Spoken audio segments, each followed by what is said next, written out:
Ini mga ka-life mo na akong diorama day. Ako nang i-share sa inyo kay ini siya dugay na kani nga video sa akong cellphone. Pero wala na ako na-upload ba. Karon pa siguro na ako ma-upload kay kanang grabe mo gani kasaba bay ka sounds kay timingan mo gibuhat na ako Domingo. Diop na ako.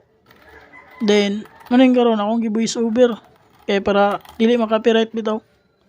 Kay sayang po kayo i-delete na ngayon ba ko nga i-delete lang na ako. Pero sayang mong good kay memory ba gyapon nato nga nagkabuhatan ni. Kini di akong gibuhatan ni kay kanang pag sit up na lang ay kanang paglimpyo itaw kanang mga sobrang aglo itong wala na pilit kay kanang magbuhat magud ko kay ako ginang i-check daan kung kanang nabitoy kanang dili bitaw kay kanang pilit kayo nana ba unang ginabuhat na ako ginang i-double check kung okay ba gid. Then kini pag human pa yun voice over joker kayo kay ako lang tang i-upload pero dua-dua na pud ko. Basta mo na ni tanawa lang gyapon ninyo. O maro na. Magbuhat patag bag-o na pud.